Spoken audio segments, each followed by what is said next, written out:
Hey, what's up, guys? Welcome to the Bible Study Minute. Today we're taking a look at Romans chapters 9 and 10. And in Romans chapters 9 through 11, Paul begins a discussion on Israel and their rejection of God's offer of salvation, particularly their rejection of Christ.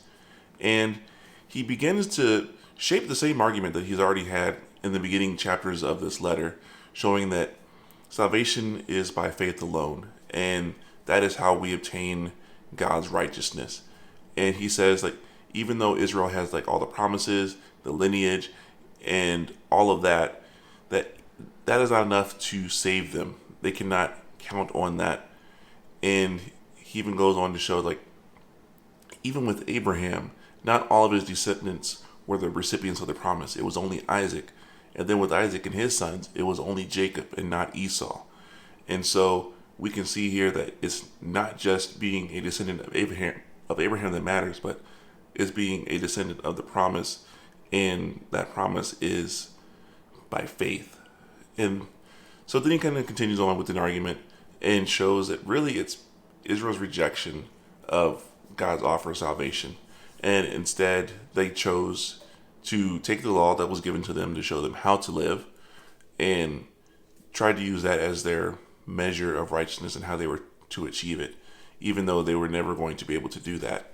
And so when Christ came, it got to the point where they rejected him because what he was telling them to how to receive God's righteousness was different from what they thought and what they had been living according to the law.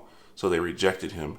And yet we see those who did not have God's righteousness, the Gentiles, coming to him, and God using this as a means to bring other people in to salvation.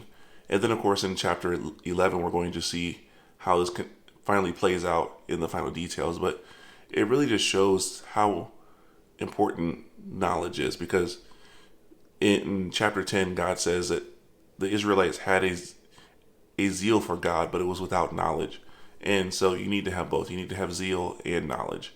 And really, it all boils down to knowing what God is offering us and being willing to accept the offer of salvation he gives us, knowing that it's by faith alone and that there is nothing that we can add to it. It's Jesus plus nothing equals everything. And for us as well, when we're sharing the gospel with people, knowing that sometimes this free gift that God offers us is going to be a stumbling block for people, because they want to do something to achieve their salvation, but the offer that God gives us requires us to do nothing other than believe. And some people have a problem with that, and we need to show them how much God loves them to give them such an offer, knowing that they are unable to do this on themselves. So that's the thought that I want to leave you with today as you take a look at Romans chapters 9 and 10, and then we'll take a look at Romans chapters 11 and 12 tomorrow. So until next time, grace and peace.